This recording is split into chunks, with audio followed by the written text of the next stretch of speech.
संसार नियतिवाद और कर्मवाद दोनों से चलता है। नियति कहते हैं कि जो होना है वो हो करके रहेगा, और कर्मवाद कहते हैं कि मनुष्य को पुरुषार्थी होना चाहिए। केवल भगवान के भरोसे नहीं बैठे रहो, क्या पता भगवान तुम्हारे भरोसे बैठे रहे कि अगला काम शुरू करेगा तो उसको आशीर्वाद देंगे। तो कर्मवाद और नियतिवाद दोनों से दुनिया चलती है। नियतिवाद कहता है कि सुनो भरत भावी प्रबल, बिलख कहो मुनिनाथ, हानि लाभ जीवन मरण जस अपजस विधि हाथ। भरत जी को समझा रहे हैं, जब राम का वनवास हुआ था ना, कि रोइए मत, दुख मत जताइए, एक दिन पहले राज होना था और दूसरे दिन वनवास हो गया। वही तो हम लोगों के साथ में रोज हो रहा है। एक दिन है ठीक ठाक रहते हैं, दूसरे दिन जीवन में कोई घटना घट जाती है, नहीं हो जाता है, सबके साथ में हो रहा है। ये मत बुझिएगा कि राम अकेला ही वनवास गया था। लेकिन मुनि क्या समझा रहे हैं? सुनो भरत भावी प्रबल, हे भरत यह भावी प्रबल प्रारब्ध ऐसा कर्म था हम सबों का, प्रजाओं का, राम का। हानि लाभ जीवन मरण, किसके जीवन में हानि हो जाएगी या किसके जीवन में लाभ मिल जाएगा। अभी जो इस बीपीएससी का जो परीक्षा सब निकला, जो तो एक बुतरू पढ़ते पढ़ते बच्चा पागल हो गया था पटना में। पागल कैसे हो जाता है? अकेले रूम में रहते रहते, घर परिवार से दूर रहते रहते, नौकरी नहीं लगते दिमाग में टेंशन हो जाता है आदमी। कितना खर्च किया, इतना उम्र हो गई, अब क्या मुंह दिखाने के लिए गांव भी जाएंगे तो लोग क्या कहेगा? सब दिन दिल्ली बम्बई पुणे में पढ़ा और कुछ हासिल करके नहीं आया, तो बहुत आदमी डिप्रेशन में चला जाता। तो डिप्रेशन में लेकिन फिर लोग संभल जाता है, दवाई खाता है, किसी तरह वापसी करता है जीवन में। तो बहुत से बच्चे ऐसे जानकारी में थे जो डिप्रेशन की अवस्था में था, लेकिन फिर से पुरुषार्थ करके और बीपीएससी निकाल करके समझिए कि वह अच्छा एक टीचर के रूप में उनका जीवन बदल गया उसका। तो किसके जीवन में कब हानि आ जाएगी या कब किसके जीवन में लाभ आ जाएगा, जिसको कोई पूछने वाला नहीं। पागल समझता था गांव का आदमी, आ वही टीचर बन गया, तब उसका वैल्यू बढ़ गया कि नहीं बढ़ गया? कोई जानता था कि वैसा आदमी भी निकाल सकेगा? एक आदमी की तो शादी हो गई थी और नौकरी लगने के बाद फिर दोबारा फिर बरतवारी आने लग गई। सोचा कि नई नई नौकरी लगी है तो ज़्यादा जोर होता है ना। तो कहने का मतलब है कि हानि लाभ जीवन मरण, जैसे हानि एक सेकंड में हो जाती है, उसी तरह जीवन में लाभ भी एक सेकंड में। हानि लाभ जीवन मरण जस अपजस विधि हाथ। विधि मतलब हुआ जो पूर्व का प्रारब्ध। विधि मीन्स होता है ब्रह्मा। ब्रह्मा भी अपने मन से नहीं लिखता है, तो नाम ब्रह्मा का हुआ, लेकिन प्रारब्ध अपना ही कर्म हो गया। तो वो है, तो जो प्रारब्ध के हाथ में है उसको छोड़ दीजिए, उसको स्वीकार कर लीजिए। उसको स्वीकार करने में आपका बोझ हल्का हो जाएगा।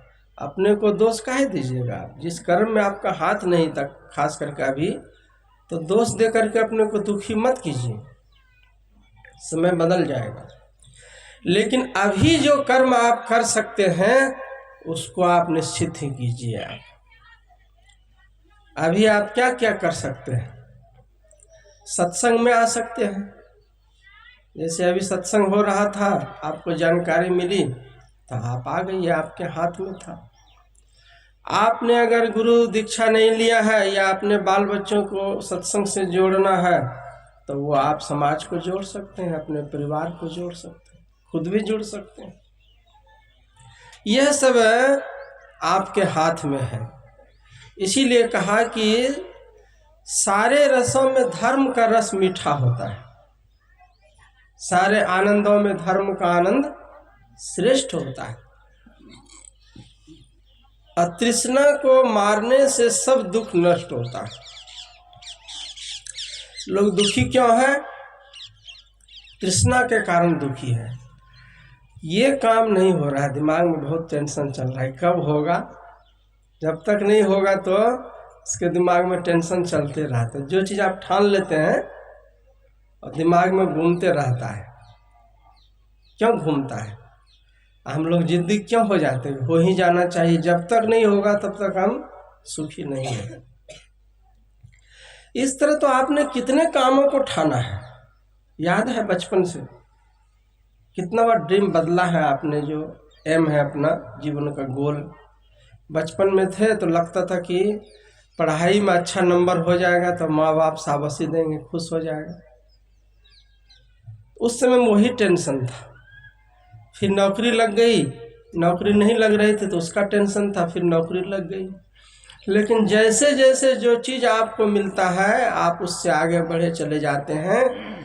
आपको पुराने टेंशन को याद करके आपको कई बार हंसी आएगी, उसी के लिए हम इतना दुखी थे, बेचैन थे, और मिल जाने के बाद वो कुछ नहीं महसूस होता, आकर्षण खत्म हो जाता है। इसी तरह जो चीज़ आप अभी ठाने हुए हैं और जिस चीज़ के लिए आप एकदम दुखी महसूस कर रहे हैं अपने आप को, वो भी जब मिल जाएगा तो आपके लिए कोई महत्व की वस्तु नहीं रह जाएगी, और बाद में हंसी आएगी कि जो छूटने वाला था उसी के लिए माथा पच्ची कर रहे थे, हंसी आएगी। तो इसमें करना क्या है?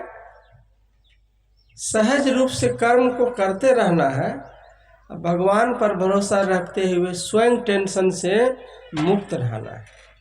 हमारे हाथ में जो कर्म था वो किए, अब मिलना नहीं मिलना वो परमात्मा के हाथ में, प्रारब्ध के हाथ में है। मनुष्य कर्म ही कर सकता है, और टेंशन में रह करके कीजिएगा तो कोई चीज़ में मन नहीं लगेगा। जैसे कोई ध्यान करता है, दर्शन नहीं हुआ, अभी तक हमको प्रकाश नहीं मिला, जो बाबा बताते थे कि शब्द की अनुभूति होती है, कोई शब्द भी नहीं सुनाई पड़ा, तो टेंशन में रहिएगा तो जो भी जब ध्यान बताया वो भी भूल जाइएगा। टेंशन में रह के कोई ध्यान करेगा, इतना दिन बीत गया। आपका जो कर्म करने का था वही आप कर सकते हैं। कबीर साहब क्या कहते हैं? अखियाँ लाग रहन दो साधो, हृदय नाम सम्हारा, रीझे बूझे साहिब तेरा, कौन पढ़ा है द्वार। अखियाँ लाग रहने दो साधु, कहते हैं कि अपनी दृष्टि को अंधकार मंडल में जहाँ गुरु ने बताया वहाँ टिकाए रखे। रीझे बूझे साहिब तेरा, कौन पढ़ा है द्वार। परमात्मा रीझ रहा है, बूझ रहा है, आपकी साधना को कसौटी में कस के देख रहा है। जब जालिम, जब सतगुरु ने कृपा किन्ही, लिन्हो आप उबारा, अखियाँ लागे रहन दो साधो, हृदय नाम समारा।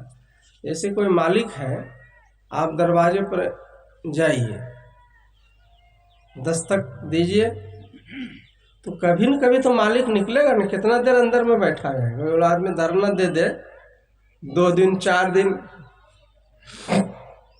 जैसे नचिकेता ने धरना दिया था ना यमराज के पास, 3 दिन तक भूखे रह गया था। आत्मज्ञान सीखने के लिए गया था, तो उसके पिताजी यज्ञ में बूढ़ी गाय को दान कर रहा था।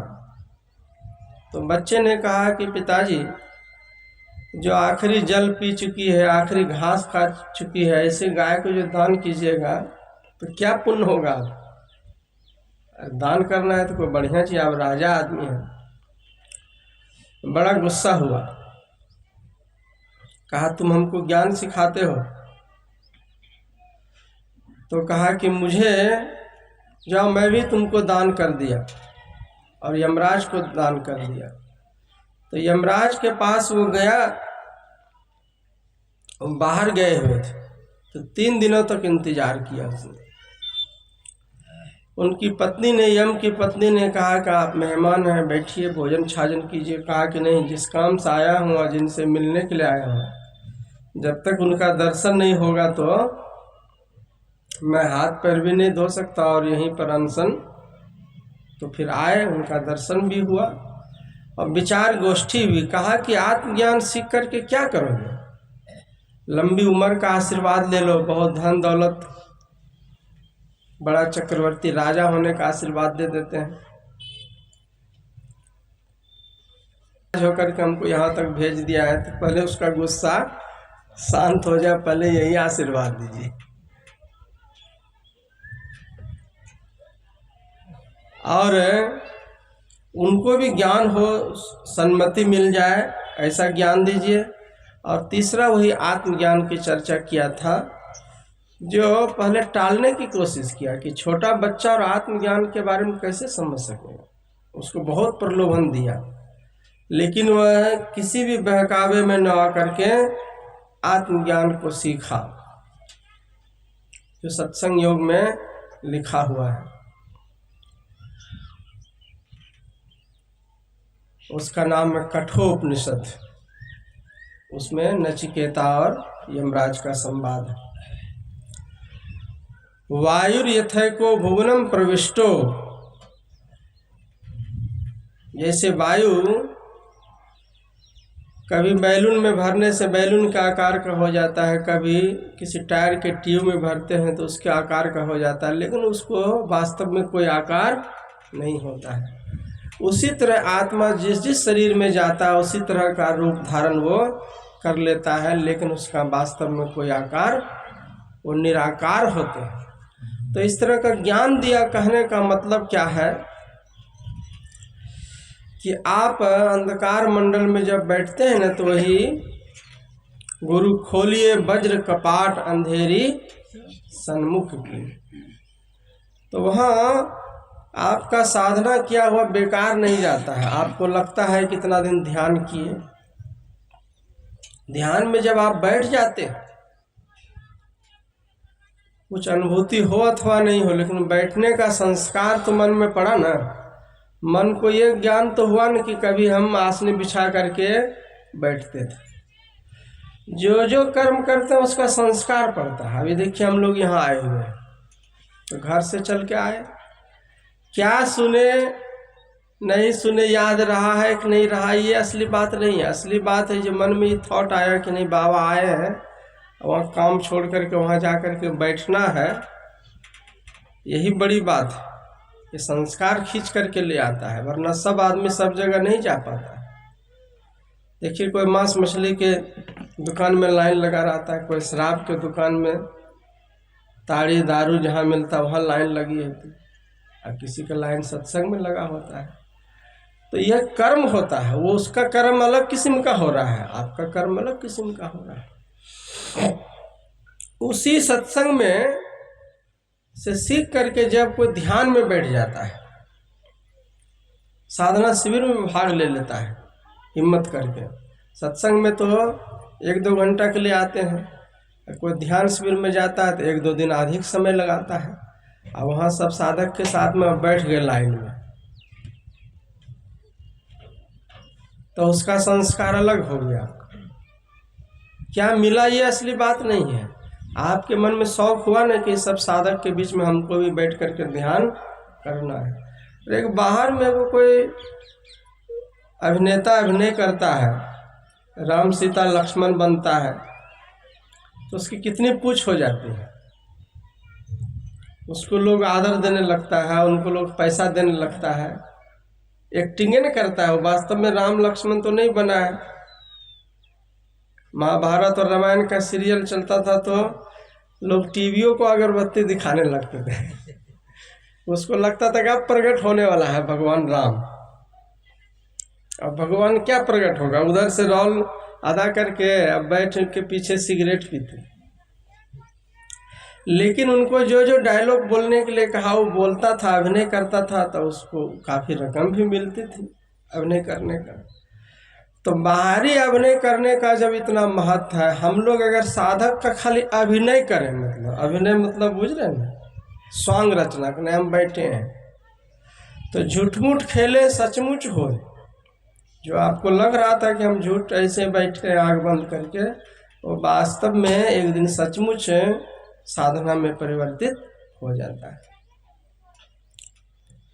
सचमुच खेले बिरला खोएगा। एक ही बार में कोई सचमुच कैसे खेलने लगेगा?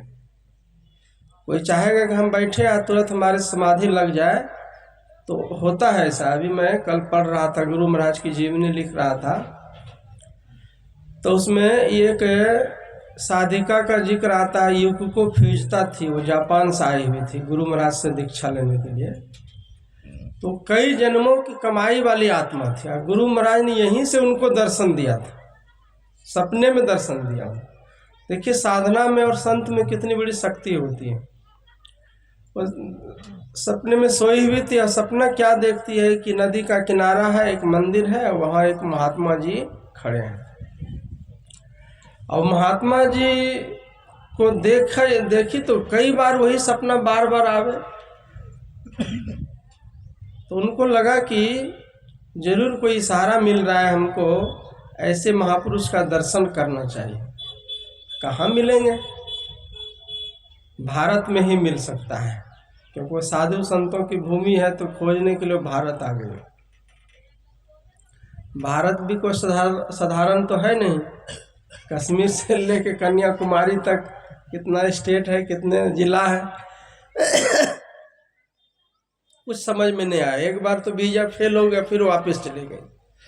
लेकिन वो जो रूप था ना गुरु महाराज का, आकर्षण इतना था कि वो अपने मन को रोक नहीं पाई। वो दोबारा फिर बनाई वीजा, वापिस अब जब आई तो विरह की कहानी सुनाए न रात में, करमैती बाई का, जिसके जीवन में जो विरह हो जाता है, जिस चीज़ को प्राप्त करना चाहता है, परमात्मा उनको हाजिर कर देता है।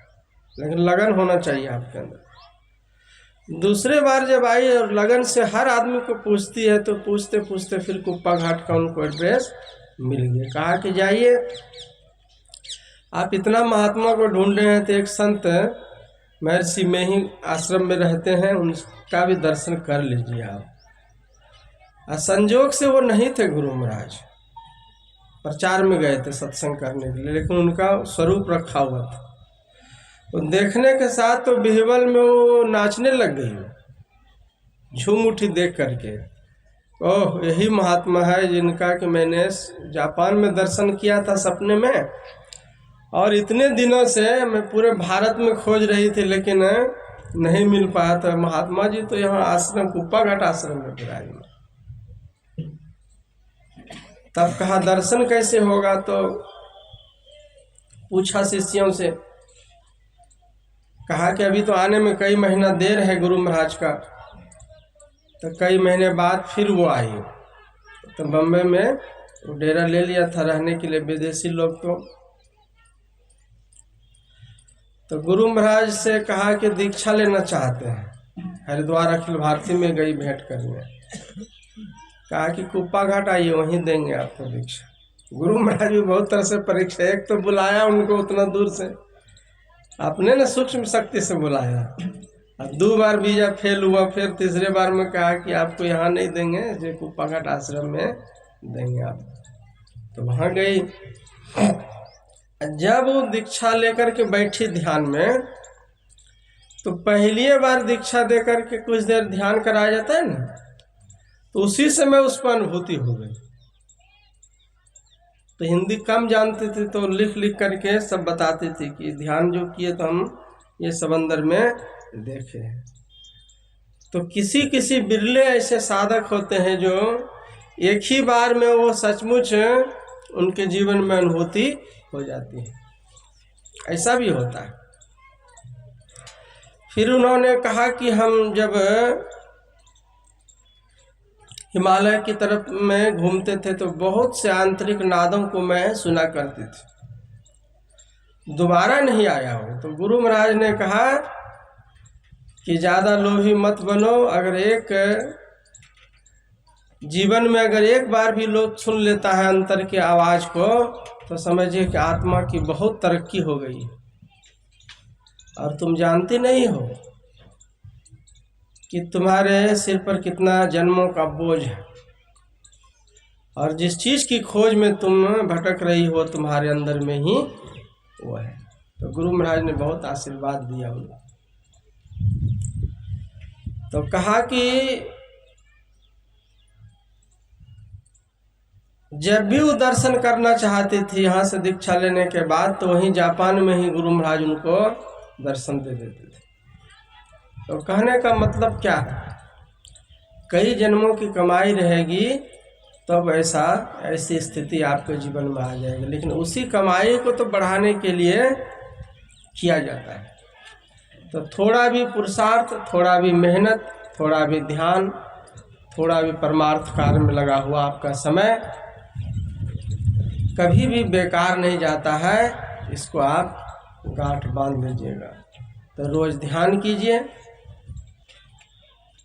और ध्यान में सफलता प्राप्त करने के लिए सदाचार का पालन कीजिए, तब आपके जीवन में देखिए परिवर्तन आ जाएगा, परिवर्तन आ जाएगा। दवाई खाइएगा, अब पथ परहेज नहीं रहिएगा तो बीमारी नहीं भागेगी।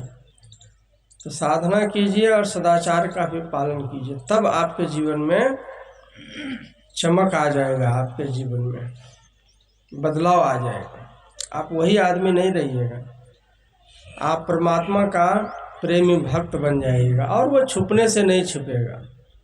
रहीम की वाणी में है ना, खैर खून खांसी खुशी बैर प्रीत मदपान, रहीमन दावे न दबे जानत सकल जहान। खैर खून खांसी खुशी, कत्था खा लीजिएगा तो जीभ रंगेगा, आपका लाल होगा ना पान खाने से। किसी का मर्डर कीजिएगा देर सवेर, पता चलेगा। खैर खून, पाप करने के समय में भले कोई नहीं देखे, लेकिन उसका कर्म भोगते के समय में सब कोई देखता है। आपने छुप करके चोरी किया, कोई गलत काम किया, हो सकता है कि लोग नहीं देख पाया, लेकिन जब हथकड़ी लग जाएगी और सामने में पुलिस उठा के ले जाएगी तो सबको देखेगा कि नहीं। तो कर्म करने के समय में भले कोई नहीं देखे, लेकिन उसका फल भोगने के समय में सब संसार देखता है। इसीलिए आदमी को ऐसा कोई कर्म नहीं करना चाहिए जो समाज में बदनामी हो, माँ बाप और बाल बच्चों की नज़र में गिर जाए। ऐसा समाज में मर्यादा से रहना चाहिए। आप पहले खुद अपनी नज़र में गिरते हैं, अपनी बाल बच्चों की